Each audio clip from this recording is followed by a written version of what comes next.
Class 7 subject science chapter 3। Dear student, आज हम science के 3rd chapter fibre to fabric chapter को अच्छे से डिस्कस करेंगे, समझेंगे। तो बच्चों, सबसे पहले मैं आपको दोनों में डिफरेंस बता देता हूँ कि फाइबर और फैब्रिक में क्या डिफरेंस है। हमने बच्चों 6th क्लास में फाइबर फैब्रिक के बारे में भी समझा है। 6th क्लास में हमने क्या समझा है, एक बार उसको याद कर लेते हैं।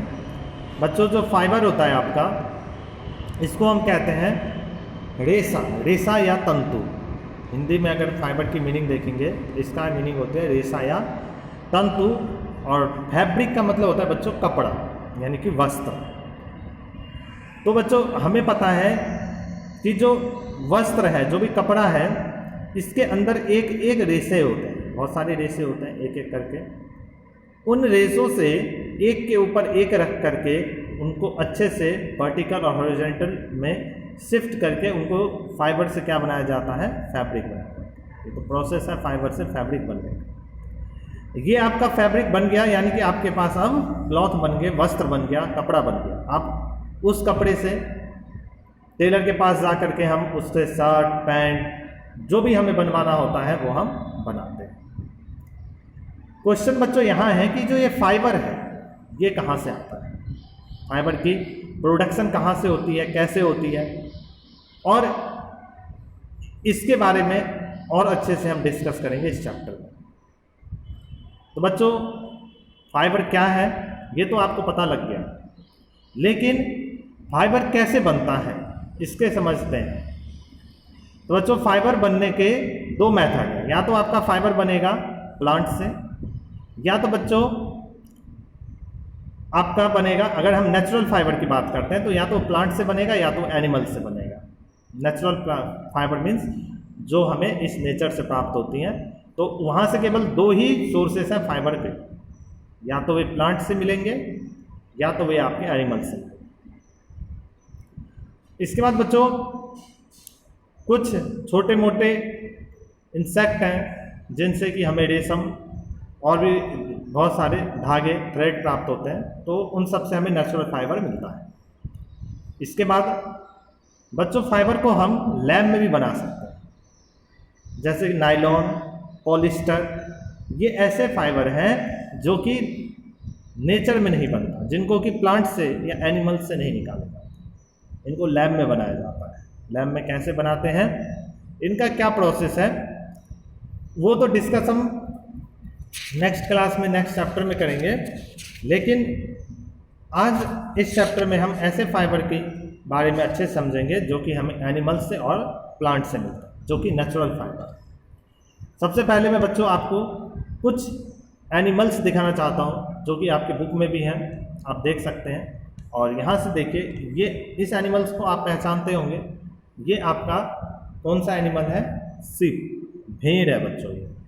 और आपने इसको अपने एरिया में आसपास झुंड में आते हुए और चरते हुए देखा होगा।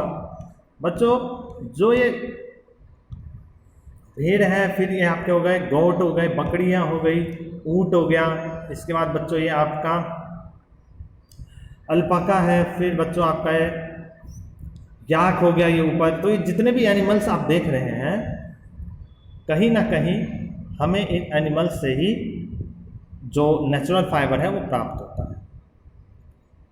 तो फाइबर को अच्छे समझने के बाद अब हम एक एक चीज़ को इस चैप्टर में डिस्कस करते हैं। तो चलिए स्टार्ट करते हैं हमारा चैप्टर। बच्चों, ऐसे फाइबर जो कि हमें एनिमल से प्राप्त होते हैं, you learn that wool and silk fibre are obtained from animals. जैसे कि ऊल हो गया, ऊल मीन्स ऊन हो गया, सिल्क हो गया, ये हमें कहाँ से प्राप्त होते हैं, एनिमल से प्राप्त होते हैं। तो बच्चों, ऐसे फाइबर जो कि हम एनिमल से प्राप्त होते हैं, उनको हम कहते हैं फ्लैश। अब बच्चों, एनिमल से ये कैसे प्राप्त होता है, एनिमल से हमें कैसे मिलते हैं। तो जो बच्चों आपने अभी मैंने आपको फिगर दिखाया था, जैसे देखिए इस शिप का है, इस शिप के ऊपर आप देखिए जरा कि ये जो आपको दिख रहे हैं वाइट ब्राउन कलर का, ये जो है पूरा पूरा ये उसके ना स्किन के ऊपर बड़े बड़े हेयर्स होते हैं, बड़े बड़े बालें होते हैं। अब नेचर ने इनको ये बाल क्यों प्रदान किया है, यानी कि नेचर यानी कि जो प्रकृति है उसने भेड़ों को यह बाल क्यों प्रदान किया है, उसके कारण ये है कि क्योंकि ये हमारी तरह कपड़े नहीं पहनते हैं, तो इनको ठंडी से बचने के लिए, इनको गर्म मौसम सर्द मौसम से बचाने के लिए इनको नेचर ने ये बड़ी बड़ी बालें प्रदान की हैं। इन बालों का नेचर होता है गर्म, ये बालें होती हैं गर्म। तो हमें जो ऊन बनाना होता है, ऊल बनाना होता है, वो दरअसल इन बालों को ही काट करके बनाया जाता है। तभी उन ऊनी वस्त्र को हम ठंडियों में पहनते हैं। क्यों? क्योंकि वे गर्म होती हैं, नेचर उनका गर्म होता है, तो वे हमें गर्मी प्रदान करते हैं। ठीक है, तो ये जो हमारे पास इसी तरीके के कई और भी एनिमल्स हैं जिनसे हमें ऊल और सिल्क प्राप्त होता है। ठीक है बच्चों, अब हम इस चैप्टर में समझते हैं एनिमल फाइबर में सबसे पहला हमारा है ऊल।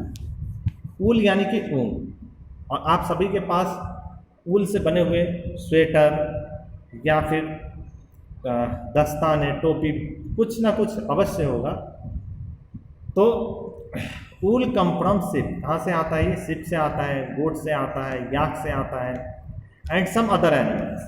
अब बच्चों, हमने जिस एरिया में हम रहते हैं, यहाँ हमने कभी कभार शिप को देख लेते हैं, गोट को भी देख लेते हैं, बकरियाँ को भी देख लेते हैं, परंतु याक को नहीं देखते। दरअसल याक बच्चों एक ऐसा एनिमल है जो कि ठंडे प्रदेशों में पाया जाता है।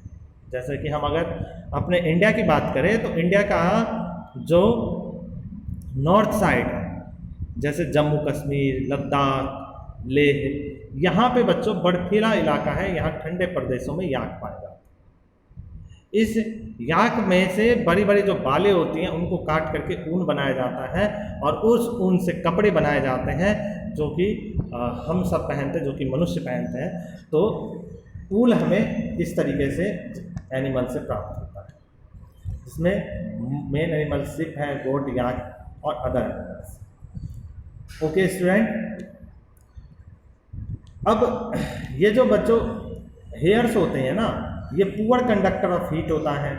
इनके अंदर जो एयर होता है वो जा करके ट्रैप हो जाती है, फंस जाती है, जिस वजह से ये हमें गर्मी महसूस करता है। ये हमें ठंडा महसूस नहीं होने देती है, गर्म होते हैं। ओके स्टूडेंट, नेक्स्ट देखिए जरा। नेक्स्ट बच्चों आपका like as a hairy skin of the ship has two types of fibers that form its fleeces, the coarse braid hair and the fine soft under hair close to the skin. The fine hair provide the fibers of making wools. Some breeds of ships possess only fine under hair.